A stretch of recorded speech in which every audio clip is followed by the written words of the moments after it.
Hi, good evening, folks. Welcome to tonight's In Focus, another unmissable talk from street level. Tonight marks the publication of two books. Wendy Ewald's acclaimed Portraits and Dreams, and Noni Stacey's highly anticipated photography of protest and community, the radical photography collectives of the 1970s. Before we begin, I'll just explain a little bit about the format for this talk. Following a brief intro, Wendy will give a presentation, followed by Noni. Then they will have a discussion between the two of them with questions coming from either on topics arising from their presentations. Then we'll have a short Q&A towards the end. You can type in your questions into the Facebook comments section of this event. We will select some of the questions and pass them on to Wendy and Noni as is appropriate. You can post your questions ahead of the Q&A, of course, but keep them brief. We won't necessarily be able to get through all of them. Do let us know that you're watching. Do share the link with others who you think might want to tune in right now or indeed after the event. So we'll just start with an introduction to Wendy here. And good evening, Wendy. Good evening. And you're with us from New York, yes? Yep, right from the countryside. Yep, okay. So you were born in Detroit in Michigan. I think for a spell in the late 60s, early 70s, you can correct me if I'm wrong here. You did live in London. You started the Half Moon Gallery in the foyer of the Half Moon Theatre in 1972. Yep. That was one of the few galleries alongside the Photographers Gallery in London which was exhibiting photography at the time. There is a chapter on all of that, in fact, in Noni's book, and we'll hear from Noni shortly. Since returning to the States in the 70s, early 70s, you've collaborated in photography projects with children, families, women, workers, as well as teachers, and that's spread over an incredible 40-year period.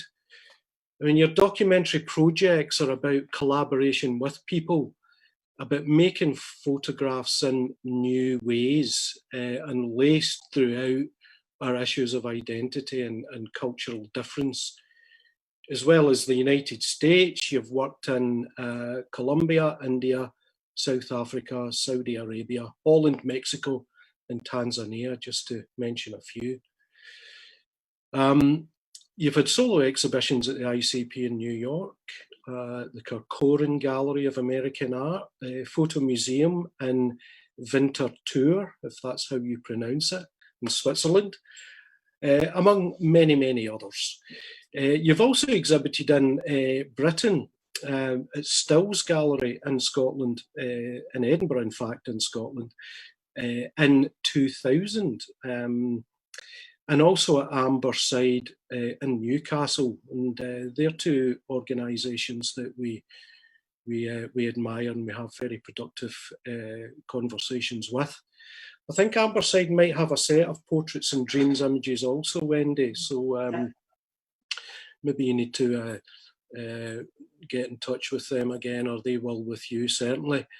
You've published around 15 books, including This Is Where I Live in 2015, again through Mac Books, the epic Secret Games collaborative works with children, 1969 to 1999, a copy of which we have, which we bought when it came out in 1981, I do believe, but I can't recall what the location was that we bought it in. Very influential book indeed, which kind of chimed with our own concerns and interests. Portraits and Dreams, the original version of that was published in 1985, and this is the book which you revisit in the current publication with the participants who of course are all adults now. There is a fantastic film that has just been produced, also called Portraits and Dreams, a revisitation, and that's been made by yourself with Elizabeth Barrett. A really moving story of the power and resonance of photography and what it means to people's lives. So I'll mention that again towards the end, because I have a little surprise to mention about that. So enough of me, and without further ado, Wendy, the virtual space is all yours if you would like to kick off and tell us about Portraits and Dreams. Thank you. Okay. So can we see the cover? So Portraits and Dreams was really a 40-year project, or even more than that. And of course, it wasn't intended to be that. But in fact, as so many things happen, I think the most important thing for me is to follow what's happening and with the people that I'm working with. And so Portraits and Dreams is from, as you can see there, 1976 to 82. I worked in 3 rural schools, very teeny. One was a 1-room school with 8 grades in it. And I worked with a multimedia cooperative named Apple Shop, which we'll talk a little bit about later, because it also fits into what was happening in Britain. And so I worked with those students for 5 years, and some of them I worked all 5 years, so it was a big part of their lives. Some of them was a shorter period of time. But and then I left to go on and do other projects in other places. But in 2008, some of the students started getting in touch with me, because at that point they were able to get onto the internet and work and look for me at that point. And so I received some wonderful letters from some of the folks you'll hear from soon, saying they had found me and wanted to know where I was and wanted to talk about the experience. So that led to a more or less 9-year project, finding them, talking with them, seeing how their lives were going. And most of them now are in their 50s. So what I thought I would do today, rather than talk about the kids as kids, is also look back and see how they see this experience now of making pictures, because I think so often we don't have that information. So I think it's quite important. So I'd like to, I'm not able to see the pictures. Is everybody else? Yes, we can see them, Wendy. Do I have to do something else to see them? Okay, well, I'll just talk and we'll see what happens. So the second photograph is of Russell Aikman lying on it's called I Am Lying on the Back of My Old Horse. And this is a self-portrait that Russell made when he was in the 6th grade, 6th level. That was the first assignment I would give the students, because they like to be in the pictures as much as they like to take them. And so it was a good way of starting. And then the next self-portrait that we see is by Ruby Cornett, and it's called I Asked My Sister to Take a Picture of Me on Easter Morning. Okay. We can see your images okay, Wendy. Can you not see them yet? No, I can't. Maybe if I turn myself off, would that be better? You can try that, but we can certainly see. Okay, well, that's fine. I'll just keep going. Yeah. And so I asked them to make self-portraits, then to photograph their families, then their community, and finally dreams and fantasies they might have about their future. And also I asked them to write too, and that was a way that I was able to convince people, educators or principals to let me into their schools, because it really, although it wasn't something people did then, and I was working in very rural areas where there was no arts or music, they were interested in the idea that this could be paired with writing. The next one, yeah, please, is called My Spaceship Was Taking Off by Scott Huff. And so one of the things also, when I asked them to make their dreams or fantasies, I was really interested to see if that could be a way that they could begin to create images that they could imagine, rather than just to capture what was there, but also that they were such creative children living in this very rural area, which was a coal mining community. And they had access to all kinds of things to make pictures with. So dreams seem to be a way of getting into that, discussions about dreams and what did you dream. And so Scott, as he says, that he was very interested in flying. So his dreams centered around that. And this is a picture of him on the oil tank, the petrol tank, as his plane. And, they understood that you have to, make the expression right, the body position right, everything. So they were quite realistic, some of the pictures, although that it's daily life of another sort. And then the next picture was this is a triptych of pictures of flying. And this one is called The Planes Were Crashing on My Head. Now, Scott, now in the day, he ended up going to West Point, which was a very far reach from someone in such a rural, poor area as himself. And then from there became an engineer.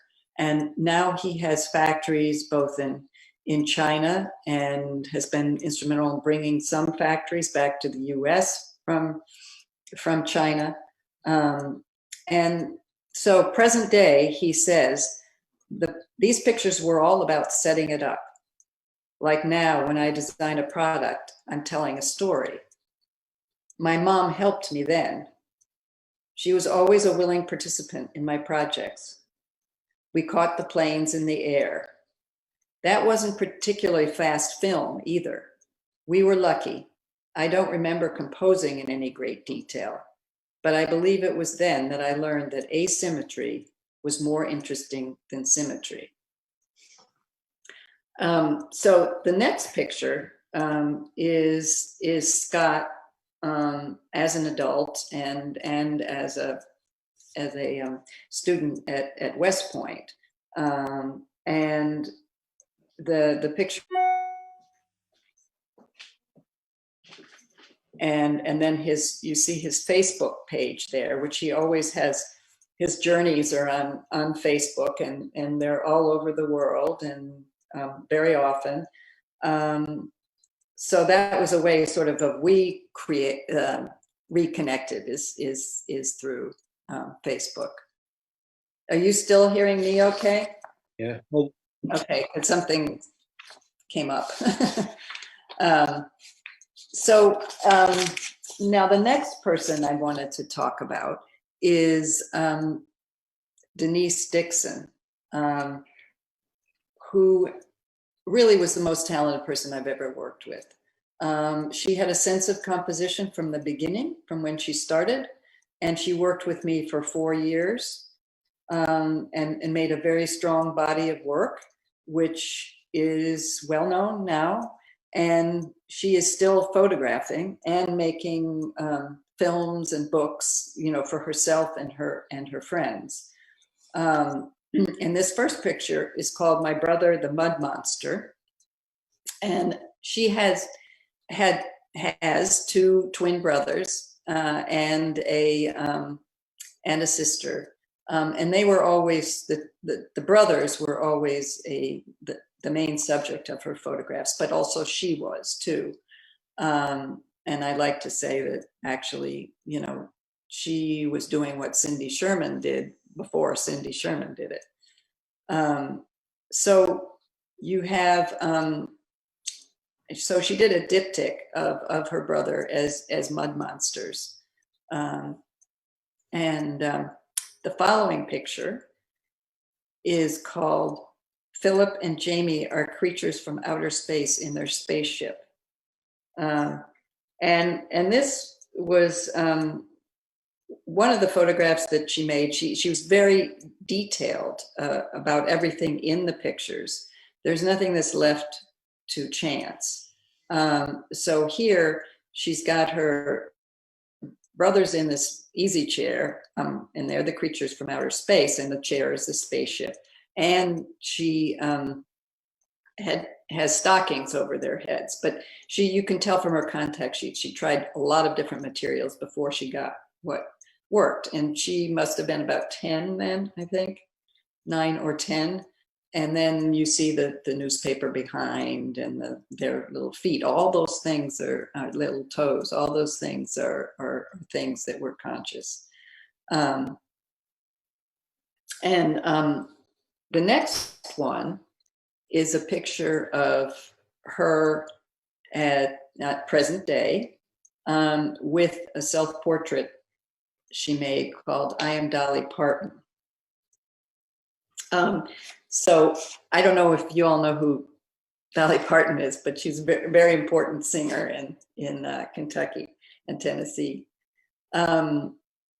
So Denise says, people like my pictures. This is her talking as an adult. Maybe just because they were uninhibited. Whatever was on my heart and mind came through the camera onto the film. A lot came from my dreams, and a lot I thought up in my head. I always liked the photo where I was dressed up as Dolly Parton. I liked her music. I love the way that the mountains are in the back in the picture. Apparently Dolly saw it and she wrote me a handwritten letter. I had a lot of scary dreams when I was little. We lived beside of a graveyard, so I just thought them up like a story movie would go. I think it helped me distinguish between reality and non-reality. Where writers write it out, I took pictures. So, you know, today she's still working, and she calls herself an artist, and she and I made an exhibition together for the Museum of Contemporary Art in Detroit of her contemporary work and her work as a young girl. So the final one of Denise's, and these are family pictures that she took as an adult.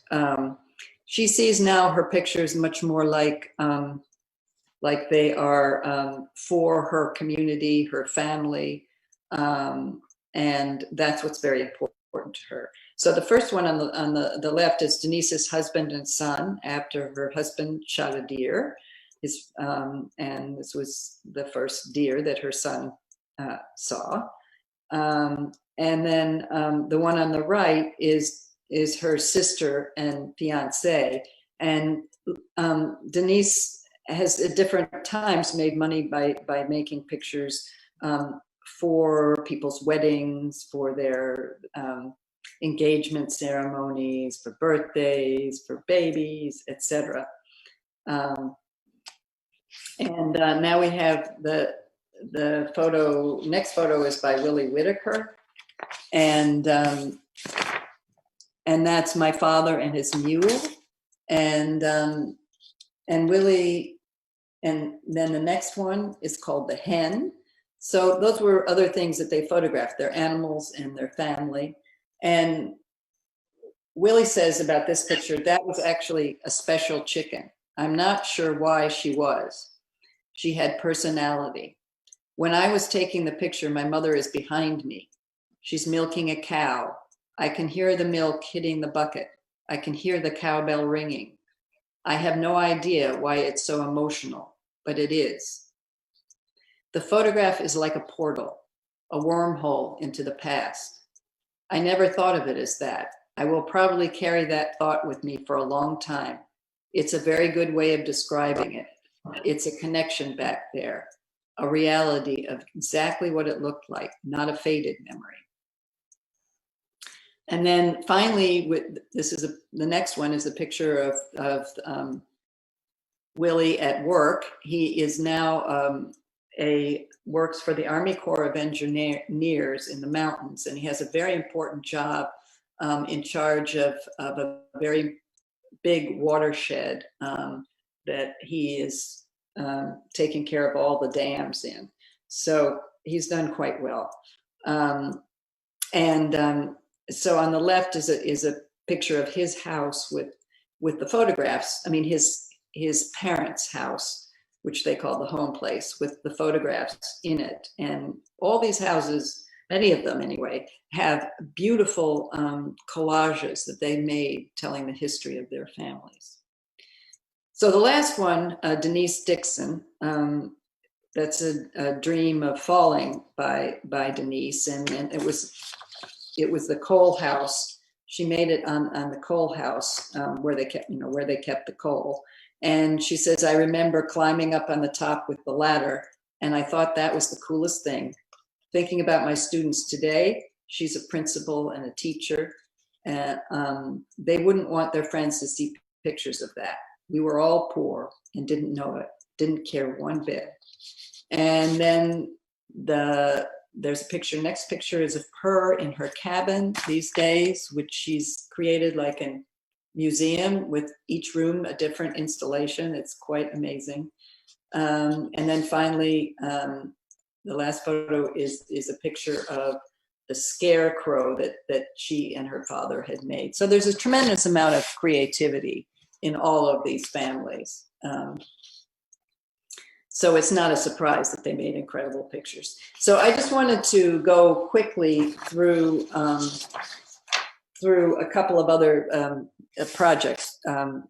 And one is photographs from Mexico. So I continued to work in different places. And the first one is called The Devil is Spying on the Girls by Sebastián Gómez Hernández. And these were incredible pictures as well. The students were very interested in their dreams. It's very important in Mayan culture. And they made all these masks and props out of scraps of wherever they could find. The next one is called Here is My Cousin Miri with the Skulls and Fruit for Day of the Dead by Juan Jesus Murillo.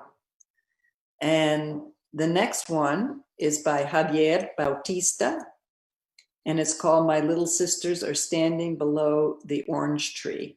And these are all taken with Polaroid positive negative film, which was actually, these were some of them small children, and it was a challenge for them to use this big complicated big camera with sodium sulfite for the negatives, but they did it very well.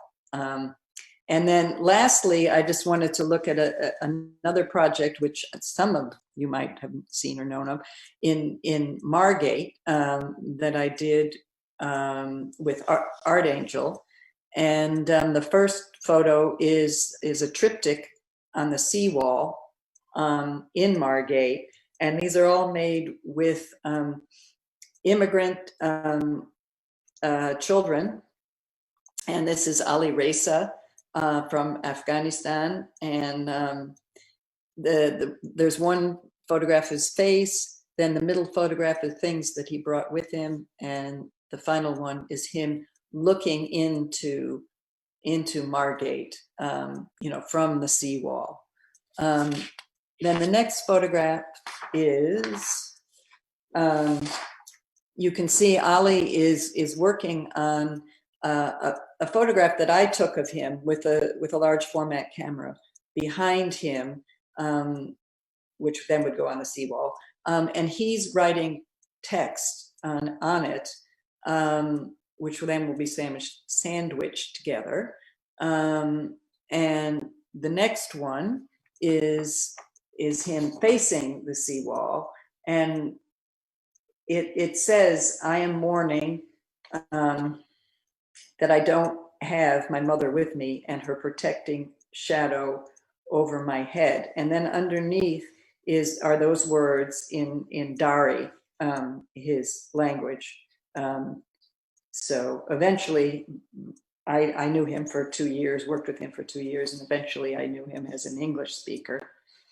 And then finally, to wrap it up, there's a shot of Yuri, who was from Belarus.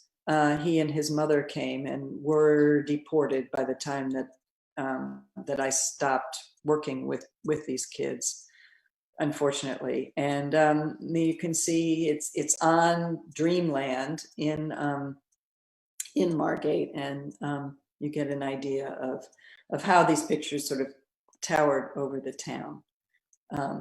So that's it for me, and I'll let Noni take it over. Yeah, thank you very much, Wendy. So we will come back to you very shortly. We're not going to have any questions at this point. We're going to go straight into Noni.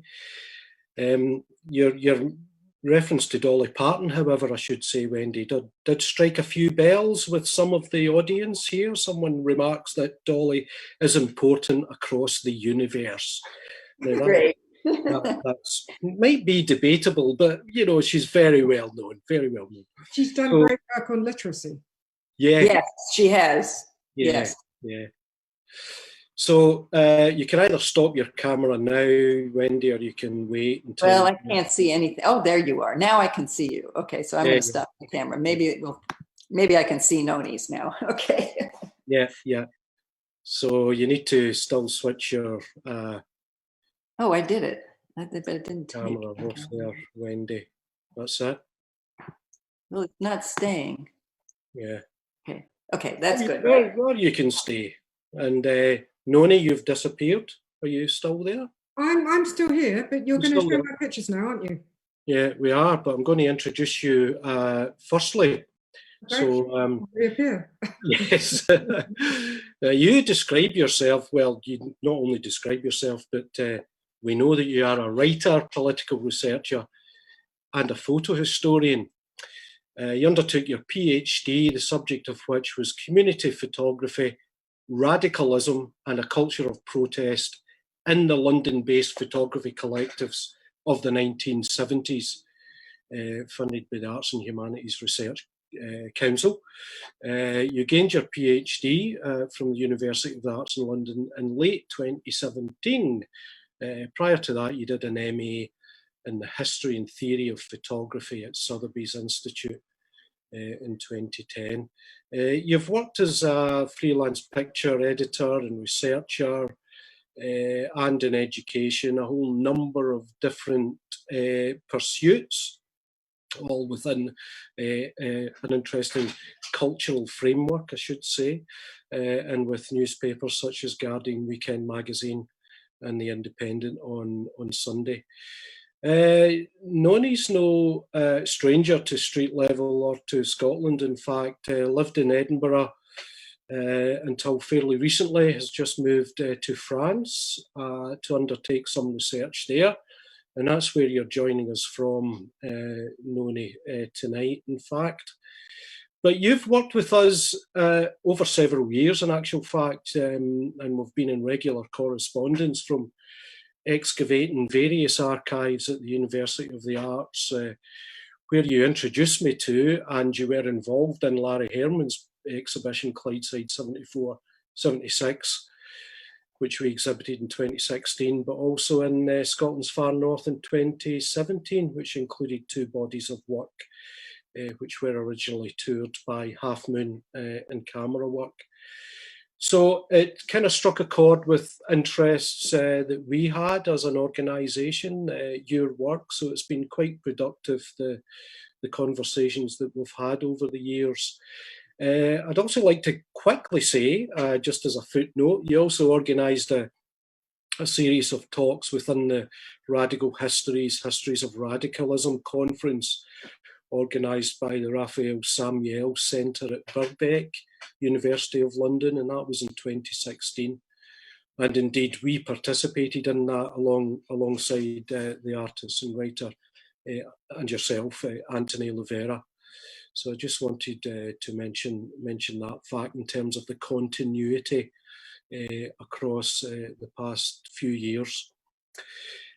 So if you want to take us into a description and some narrative on your book, Noni, Yes. You can now switch your camera off if you like. Yeah. Right. And take it away.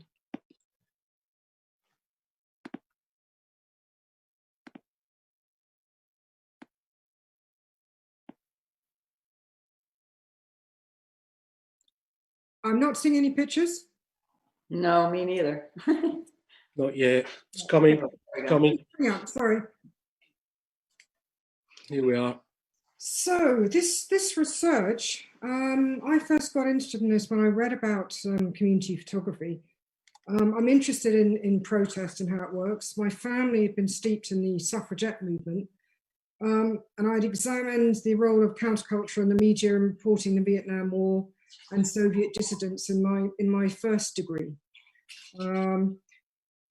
This picture here takes us right back to the 1970s.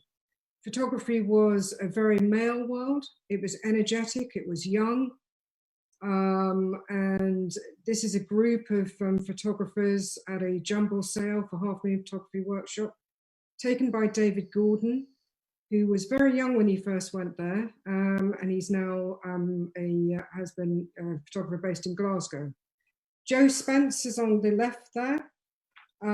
She's in the temporary office at the rear of the Half Moon Theatre.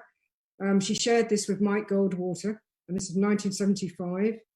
And Goldwater, they also worked with Paul Trevor, and they merged the Half Moon Gallery and Photography Workshop, which had been set up by Spence with Terry Dennett, who's on the right there. And this narrative that I've researched challenges previous histories and pins down the facts in archival research.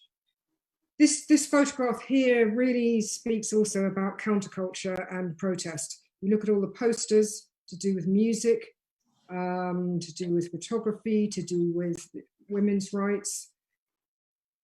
Then this is Camerawork, which was the magazine produced by Half Moon Photography Workshop, with all the issues they're looking at, including black stereotyping. Estate, this is from Mike Goldwater's work, an estate in Camden. And this was one of the posters produced, and you can see the print on the back wall there. This is Ron McCormick's photograph on the front of Stepney Words. The poems in the book come from children who were at the Sir John Cass School, and the poems were as bleak as some of the photographs, and the governors of the school didn't appreciate it. Hackney Half-Time Adventure came out of Centerprise.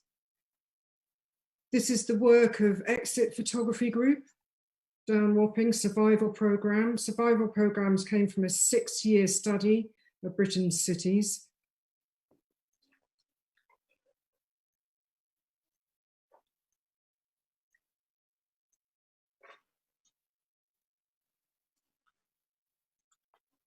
Festival.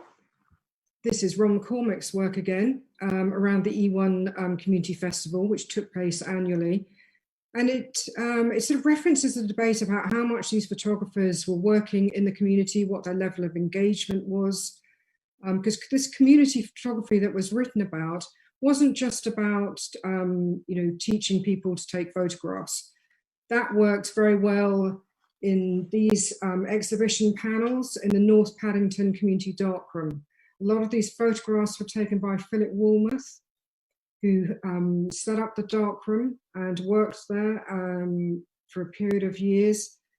This is also about the Black community organising, raising a profile, having a place to meet, and the exchange of information that went on.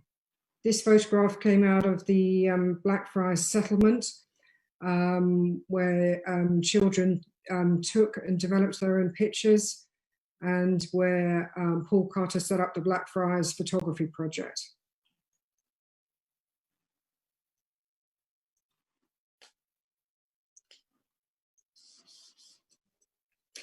How women were depicted at the time. This is in the workplace, the women photographers and the Hackney Flashers Collective, and those working at on Camerawork and Half Moon Photography Workshop really wanted to change the way in which women were seen, rather than these images in advertising and publishing. This extraordinary image of things happen after a Badadas bath. It just really, it brought out the humor. There was graffiti on the images sometimes if they were in the street, but it was also just the women presented as selling objects as passive without agency. So this exhibition from the Hackney Flashers Collective, Women and Work, which was shown in 1975, they did an extensive survey of women working around Hackney. This was in the same time when the Equal Pay Act came into force. So they wanted to look at working conditions, pay. Obviously, there were, a huge number of eruptions around the labour market in this period. There were strikes, go-slows, stoppages, but also, these photographers wanted to show people at work, getting on with it, working alongside each other, and working to get better conditions.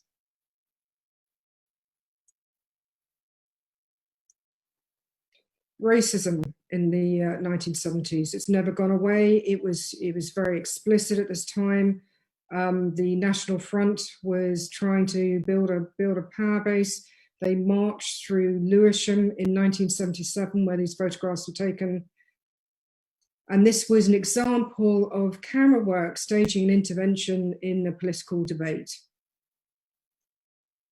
This is the Black community organising again at 510 Centre in the Harrow Road, where the North Paddington Community Darkroom was based.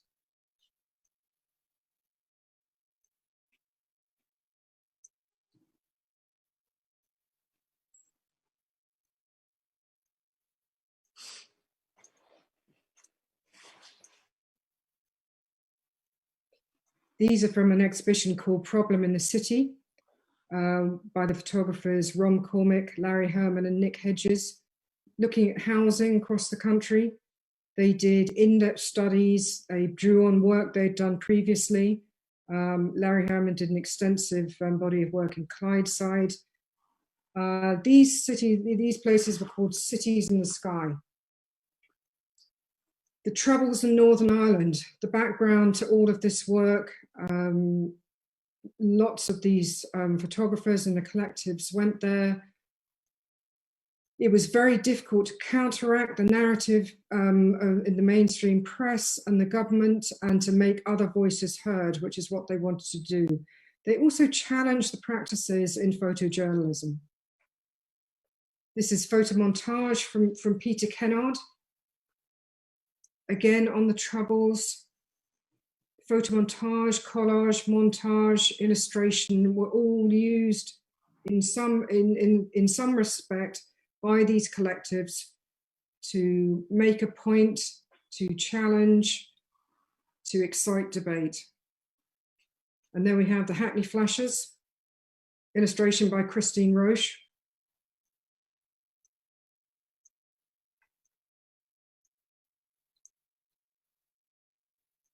The Flashers used all of those strategies, those visual strategies, to bring the message home, in particular in their second exhibition, Who's Holding the Baby? And this shows, these are photographs and an exhibition put together by Richard Greenhill of Sally Greenhill, who's on the right on the bottom there, Maggie Murray, they were both in the Hackney Flashes, and Richard on the left there, to document their lives, to look at how photographers lived and worked. It shows how self-reflexive many of these photographers were. They documented what they were doing. And there's Jenny Matthews on the right there, putting together camera work. It was labor intensive. There were no there were no computers, no internet, no mobile phones, everything done by hand. It was painstaking work, but they had good fun while they did it. Lots of the photographers had dark rooms in their flats or houses. And this is Camera Obscura that was set up by Half Moon Photography Workshop in 1980, and shows a sort of level of engagement with the community around the Roman road where they'd moved. And this is again a photograph by David Gordon.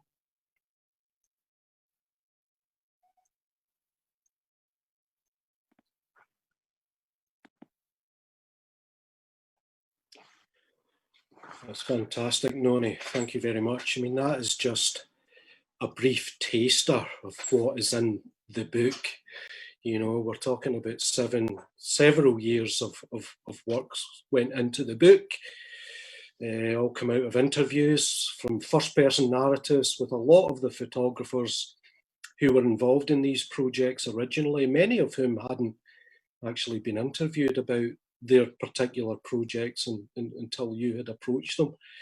But it really kind of meets a kind of a hunger, and there's a lot of interesting projects happening at the moment.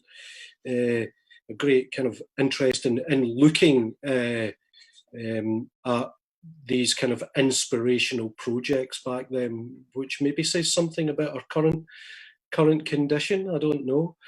But obviously there could have been an hour for both of you this evening, but it just seemed too much of an opportunity not to bring you both together, which is both wanted to happen in terms of the books.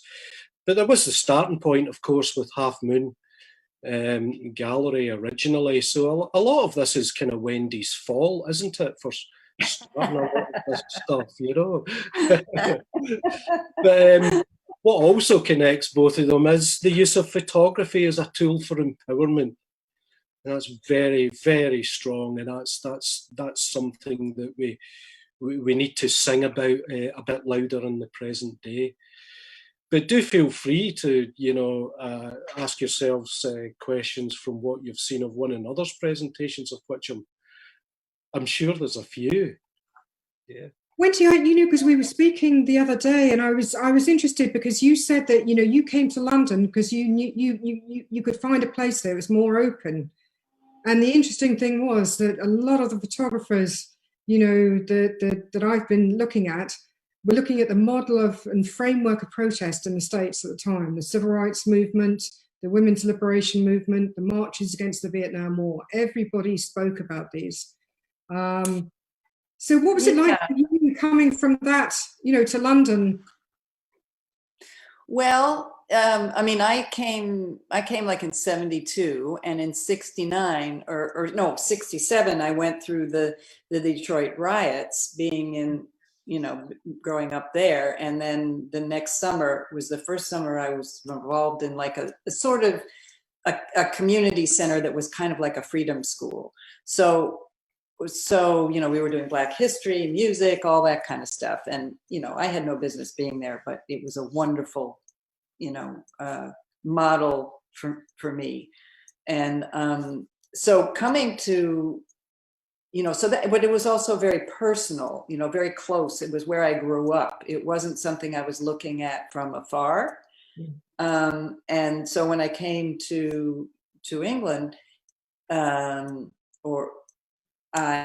know, I was going to school, I had to figure out a project to do, and one thing led to another, so that my partner and I, you know, he helped start the Half Moon Theater, and I started the gallery. But you could do those things. We squatted to live. You couldn't really do that in the US. And, there were these empty buildings and there was also the dole people could live on and work on these projects. So that it was a lot more it felt like more opportunity to me. And there's that strong influence of counterculture, of setting up theatres, of creating something. If you couldn't be part of the mainstream, you create something. It might have been more temporary, but you could find a space. I mean, I think those things are so difficult now. To find a space, in cities like that. Yeah. But and also the alternative press, to create your own, publications, ways of distribution and showing pictures. Because I'm also really interested in the work you did in Portraits and Dreams. What happens to that when you take it, some years later and put it in an exhibition or show it in another sphere? Yeah, well, that was quite interesting because it really took off on its own and became a model, but it was also it became a model for work, but also a model for making images. After a certain point, I wasn't in touch with those kids so much anymore, but I was, in the sense that I worked with this cooperative, which was started as part of the war on poverty. And so I was always in touch with them. They were always in touch with the community. And so that kind of became a way of working for me, is to always work with community groups wherever I went, so that there was a way of continuing that work. For example, in Mexico, they left cameras, and there was an organization that kept on working in photography with young people. I think the collectives did that as well. They would find community groups, but also, political pressure groups. They worked with the Child Poverty Action Group. They worked with Blackfriars Settlement, Gulbenkian. All of these things, all of these, groups and institutions had a remit about social and political change. So it's interesting to see the sort of correlations in that way. Yeah. I hadn't thought about it. Very happy cat. Yes, it's a very big one too. Yeah, it is interesting how things continued in a way that you're not necessarily that conscious, or I wasn't that conscious of as at the time. I mean, I always set up a structure so that things could continue, both with equipment, and I always hired someone from the community to work with me so that they could see what I was doing and, adapt it as made sense for them. One of the things the photographers did, because it was easier to get access to factories, schools, places like that than it is now. But also it was the exchange, it was giving people prints and showing the work back to them, where it had been taken, either putting them up in the factory or exhibiting in the street or going into laundrettes, a swimming pool, all those areas in the civic space which are now being eroded or shut. Community centres, as they used to be, youth centres, all of those things, were in existence in the 1970s. And it's more difficult to find some of those spaces now, or, it's very much about the funding. So funding is so important for these projects. Yeah. And it comes with some sort of strings attached, or they want a particular vision. I don't know what you think about that. Well, I feel extremely lucky because by now people don't, they let me do what I want to do. Yeah. And they also, largely want to pay for it and are able to, but that's because I've made a name. So it's in another sphere, right? It's in an art sphere, or I'll get commissioned by a museum or something like that. But I was very excited. Recently, I got commissioned by a Middle Eastern organization in Philadelphia to do a project that was not, they were interested in the arts, but they weren't art centered. That's not all that they did. And I just felt it was such a wonderful thing to be able to have their concerns plus, you know, the art world's concerns. And I'm hoping that there'll be more and more of those things where they cross and you know, each sphere can be as important as the other. You know what I mean? I think we'll be Malcolm, are we shortly going to run out of time? We're okay. We're okay. If we stop to the strict 1 hour, we've got 6 minutes left. But if there's, you know, there's not many questions coming through, so you do feel free to continue to comment if you like. Yeah, Wendy. So, Noni, I'd like to know where you think things are going. I mean, from doing all this research and seeing how it's changed over time, do you think there's a future in working like this? Oh, I think there definitely is. I think, and there's a number of photographers now who are doing, you know, very strong work with Shelter, the homelessness charity in Britain. They're doing work, you know, around housing. And, you know, and all sorts of issues of inequality. I think the problem is often the funding, and you know, I mean, there's also the other issue about where the work goes from the you know, collectives that I've looked at. You know, who preserves it? It's difficult to set up archives and keep them going and fund them. Fortunately, the Bishopsgate Institute in London is taking a lot of this, you know, material in, so it will be sort of open access and available to researchers. I still have unease sometimes about the entry of this work into the white cube and into the gallery. I'm really in favour of seeing work outside of the gallery, in streets and libraries and centres.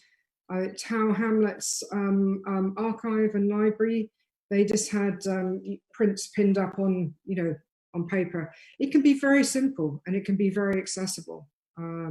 So I think the work can circulate in many ways. So I hope that keeps going, because the idea that everyone has access to the internet and can set up websites and do all that, I don't think that's so. I think those things are expensive to set up and maintain. You know, you were going to say something there, Wendy? Yeah. Oh, well, I was just going to say, I think this, you know, the idea of value is always something that bothers me, and I think that it's important that things get collected like this, because, you know, if they don't, it's as if they never existed. And without you, Noni, you know, this wouldn't have all been brought together. Because when I first met you, institutions. One of the first things we spoke about when I first met you was that institutions weren't, you know, taking in the work. Right. So, but that's changed now, and I thought that was interesting. That is, because I think that unfortunately that's where marks the change. Yeah. If you have, you know, like, you know, the kids' photographs in the Metropolitan Museum, that makes a statement that I don't think, you know, anything else quite makes the same statement. And I think it's politically extremely important. Yeah. I think what you say, Noni, that the different ways of showing work are, we shouldn't polarise what you refer to as the white cube or the gallery space from other ways of showing. They're not mutually exclusive. There are different ways of perceiving work when you show it in a gallery, and that's very important. Getting people into a gallery, into these spaces that some people might otherwise think that it's not for them. You know, that is good. I know you completely understand that. So it is kind of quite interesting times, and those alternative ways of showing work that you reference, such as, you know, laundrettes and such like, it's still The one I loved with Exit Photography Group, when they put them on the railings in the street, and they were very pragmatic, because they had some plastic sheeting to put over them when it rained. So I thought they were very resourceful in that way. Yeah, yeah.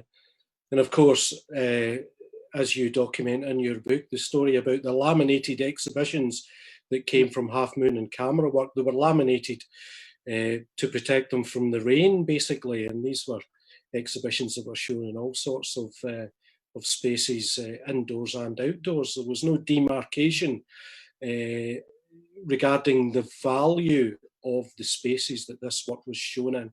That's what was so important, and some of that has been lost. Yeah.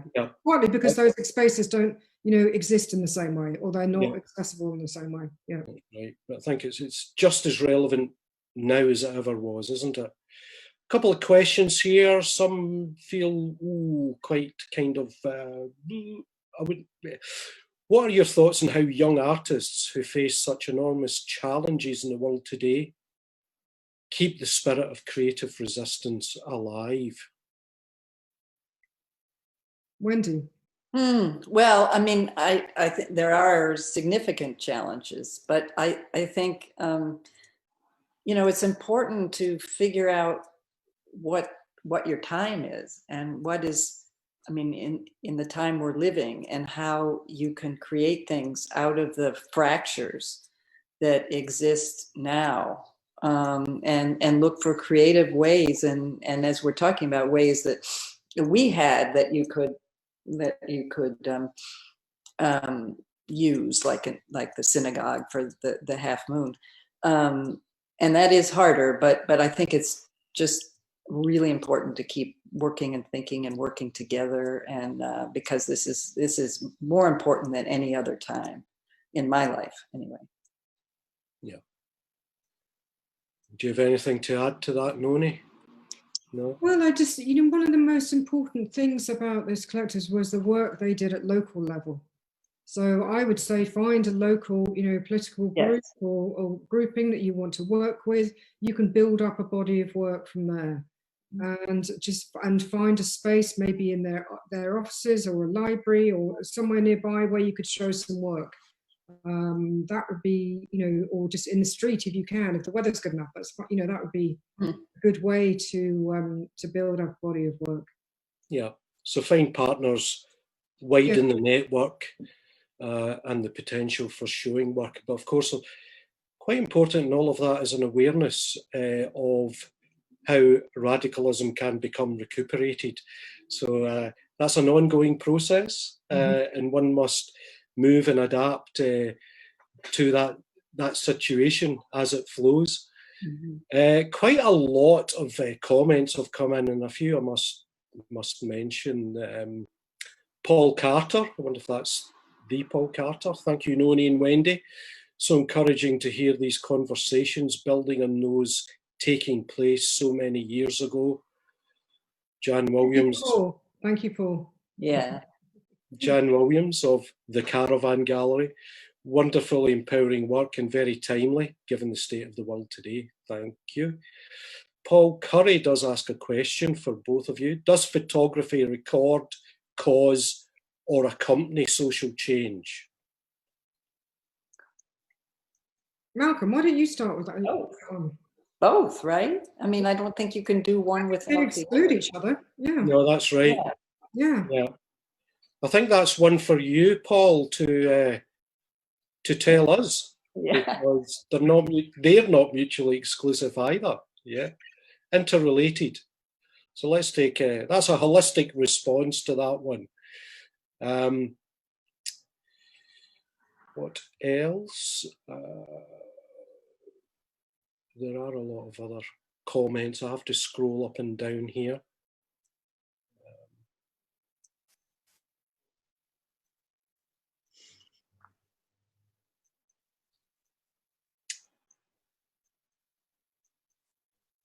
Peter Kennard, we were all skint then as young artists and photographers are now.